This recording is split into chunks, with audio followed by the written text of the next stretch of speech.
April 29, 1945. Northern Italy. Highway 9, 11 kilometers east of Milan. The radio in the command vehicle crackled at 14:22 hours. Static, then a voice, clear German. The transmission lasted 43 seconds, then silence again. The operator did not respond. He sat motionless, one hand still on the receiver, the other resting on his knee. Outside, the afternoon was warm and unusually quiet. 32 men occupied positions along a railroad embankment running parallel to the highway. Most were lying down. Some sat with their backs against the slope. Rifles were stacked in threes. A few machine guns pointed toward the road but were not manned. No one moved when the transmission ended. The operator remained in the vehicle, door open, staring at nothing in particular. A captain stood near a grain silo 20 meters south of the embankment. He had heard the radio through the open door. He did not approach the vehicle. He did not call for the operator. He looked east, then west, then returned his gaze to the ground. His hands were empty. His weapon leaned against the silo wall, out of reach. The unit was a mixed infantry company from the 148th Grenadier Division, which had been retreating westward for 6 days. Command structure had fractured near Brescia. Officers were separated from their battalions. Communications with division headquarters had been intermittent since April 24, then ceased entirely. The men had regrouped at an abandoned rail depot and moved west along secondary routes to avoid Allied armored columns sweeping north from the Po Valley. Their current position was tactical only by coincidence. The embankment offered concealment from the highway. A farm complex 200 meters north provided potential shelter. Water was available from a canal. The captain had halted the column there at midday to rest and assess options. No enemy forces were visible. No air activity had been observed since morning. The area appeared temporarily uncontested. The radio in the command vehicle, a captured British set still functional, had maintained intermittent contact with other retreating units. Transmissions were brief and often unclear. Most concerned routes, Allied positions, or locations of functioning German commands. The last message received before 14:22 had been 3 hours earlier, a warning that American forces had occupied Bergamo and were moving west along Highway 42. The men were exhausted but not disorganized. Ammunition was adequate. Morale had deteriorated over the past week but remained sufficient for movement and basic defensive operations. Casualties had been light during the retreat. Discipline held. The unit had not fragmented or deserted, but purpose had grown unclear. Orders no longer arrived. The larger campaign was visibly collapsing. The men waited because waiting was procedurally familiar, and no alternative had been articulated. Standard retreat doctrine emphasized consolidation with higher command, preservation of combat capability, and continuation of resistance where feasible. Units were expected to maintain communication, follow designated withdrawal routes, and occupy defensive positions when threatened. Disengagement from the enemy was tactical, not strategic. Fighting was expected to continue until formal cessation of hostilities or explicit orders to surrender. The captain had been trained at the infantry school in Derberitz in 1940. His understanding of command responsibility was conventional: maintain unit cohesion, execute lawful orders, and prevent unnecessary loss of life while continuing to fulfill operational objectives. In the absence of orders, the default was continuation, movement toward friendly forces, avoidance of encirclement, and preparation to resume combat when directed. The radio transmission at 14:22 had been an order. It originated from an unidentified source claiming authority from Army Group C headquarters. The speaker identified himself by rank and unit designation, but provided no authentication codes. The order was explicit. All forces in the Milan sector were to engage approaching Allied units, contest river crossings, and delay enemy movement toward the Alps. Urban areas were to be defended. Withdrawal beyond designated lines was prohibited. Compliance was mandatory. The operator had written nothing down. He had not acknowledged receipt. The transmission ended without confirmation request. Standard procedure required response and written record of orders received. Neither occurred. The operator remained silent. After 2 minutes, he switched off the receiver. The radio went dead. No further transmissions were monitored. The captain walked to the command vehicle. He stood beside the open door. The operator did not look at him. The captain did not ask what the message contained. He already knew. Sound had carried clearly across the open ground. No words were exchanged. The captain returned to the silo. He sat down with his back against the stone. He removed his cap and set it beside him. His face showed nothing. He did not issue orders. He did not call for the senior NCO. He did not assemble the unit or relay the transmission. The operator climbed out of the vehicle. He closed the door carefully, ensuring it latched. He walked to the embankment and sat with the others. Someone offered him a cigarette. He accepted. They smoked without speaking. Time passed. The sun moved lower. Shadows lengthened across the rail bed. The captain remained at the silo. The men remained on the embankment. Weapons stayed stacked. No one moved toward defensive positions. No one checked ammunition. No one prepared. The order had been received. It was not followed. Minutes accumulated without structure. The afternoon heat pressed down. Insects moved through the grass. A dog barked somewhere distant, then stopped. The men sat or lay in various postures of rest.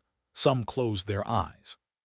Others stared at the sky or the ground or the backs of their hands. No one spoke above a murmur. The absence of action created a kind of weight. Each minute that passed without orders made the next minute heavier. The men understood that something had changed, but the change had not been explained. They were accustomed to waiting, but this waiting felt different. It lacked direction. It lacked the assumption that activity would eventually resume. One of the machine gunners glanced toward the captain. The captain had not moved. The gunner looked away. Another man stood, stretched, and walked to the canal to refill his canteen. He returned slowly. No one questioned him. The mundane actions, drinking, smoking, adjusting equipment, continued, but they felt detached from military function. The men were still soldiers, still armed, still positioned in a tactical location. But they were not preparing. They were not moving. They were simply present. The senior NCO, a Feldwebel whose name appears in partial rosters as Kress or Krace, approached the captain once. They spoke briefly. The conversation lasted less than 30 seconds. The Feldwebel returned to the embankment and sat down. He said nothing to the others. His expression remained neutral. No explanation was offered. The men did not press for one. The sun continued its descent. Shadows merged. The temperature dropped slightly. Still nothing happened. The order existed, transmitted, received, heard, but it had not entered the physical world. It remained in the air, unacknowledged, inert. The captain later stated, in a brief conversation with an American intelligence officer on May 3, that the transmission had lacked proper authentication. He noted that Army Group C headquarters had relocated multiple times in recent days, and that command continuity was uncertain. He expressed doubt regarding the source's authority. He also mentioned that the order contradicted standing instructions received on April 27 to avoid unnecessary engagement and preserve forces for potential regrouping. This explanation was incomplete. Other factors were not articulated but likely present. The men were aware that the war in Italy was ending. Radio broadcasts from Allied stations, audible for days, had discussed surrender negotiations. Rumors circulated among retreating units that senior German commanders were already in contact with Allied representatives. The order to engage seemed disconnected from observable reality. Additionally, compliance would require moving into contact with forces known to possess overwhelming superiority in armor, artillery, and air support. The tactical outcome of engagement was predictable. The unit would be destroyed, likely within hours, with no effect on the broader campaign. Preservation of life, both their own and those they might be ordered to fire upon, was not explicitly discussed, but it formed an unspoken calculation. The captain made no formal announcement of refusal. He simply did not relay the order. The operator made no log entry. The transmission was treated as though it had not occurred. This was not mutiny in any procedural sense. No order was countermanded because no order was officially acknowledged. The silence was structural. It created a gap in the record that permitted inaction without formal disobedience. The decision was individual and collective simultaneously. The captain chose not to act. The men observing this chose not to demand action. The result was mutual. The order dissolved into silence, and the silence required no defense. At 16:40 hours, the captain stood and gestured west. The men rose without urgency. Equipment was gathered slowly. Rifles were slung. Machine guns were disassembled and packed. The column reformed on the road in loose order. No marching cadence was called. No formation was maintained. They moved as a group of individuals traveling in the same direction. The command vehicle was abandoned. The radio was left inside, still switched off. No attempt was made to disable it or remove components. The vehicle simply remained where it had been parked, doors closed, empty. The unit walked past it without pause. They followed Highway 9 west for 3 kilometers, then turned north onto a farm track. Progress was slow. Stops were frequent. The men moved with the heaviness of exhaustion that goes beyond physical fatigue. By dusk, they had covered less than 6 kilometers. They halted in a grove of chestnut trees and settled for the night without establishing sentries. No one discussed the transmission. No one questioned the captain's decision. The event was not processed or debated. It simply receded into the background of the day's events, indistinguishable from other moments of waiting, moving, and stopping.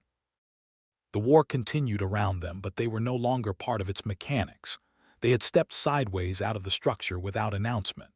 The following morning, they encountered a Red Cross vehicle on a rural road. A Swiss observer informed them that a ceasefire had been declared in Italy, effective at 14:00 hours on May 2.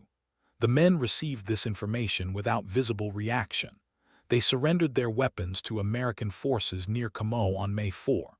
Processing was routine. No interrogation addressed events from April 29. No record of the radio transmission exists in surviving German or Allied archives. The 148th Grenadier Division's war diary ends on April 21, 1945. Subsequent entries were either not made or were lost during the final collapse. The captain's name appears on a prisoner roster from May 1945, but with no accompanying incident reports or disciplinary actions. His service record, accessed decades later, contains no notation of insubordination or refusal of orders. The operator's identity is unclear. Rosters from the period list multiple radio operators assigned to the division, but specific assignments to companies or platoons were not consistently documented. Post-war interviews with veterans of the division make no mention of the incident. This absence is not surprising. Events that did not result in combat, casualties, or formal proceedings typically went unrecorded. Memory favors action over inaction. The transmission itself may have been unauthorized or issued by an officer without proper command authority. The chaotic conditions of late April 1945 in northern Italy produced numerous conflicting orders from fragmented command structures. Some were legitimate. Others were issued by isolated officers attempting to maintain control over dissolving units. Distinguishing between them in real time was often impossible. The silence in the records mirrors the silence on the embankment. Both are structural. The order that was not obeyed left no trace because compliance, not refusal, generates documentation. Action produces reports. Inaction produces nothing. The gap in the archive is the gap in the afternoon, a space where something could have happened but did not, and where the absence leaves no evidence of itself. The captain returned to Germany in late 1947 after 2 years in a prisoner of war camp in England. He worked in municipal administration in Lower Saxony until his retirement in 1972. He did not discuss the war in detail with family or colleagues. His death in 1981 was noted in a local newspaper with a brief obituary that mentioned military service but provided no specifics. 3 men from the unit were identified through pension records and post-war correspondence. One became a school teacher in Bavaria. Another worked in construction in the Ruhr. The third emigrated to Argentina in 1951 and disappeared from German records. None left written accounts of their service. Standard post-war interviews conducted with veterans in the 1970s and 1980s occasionally touched on the Italian campaign, but responses were typically brief and focused on major engagements or notable hardships.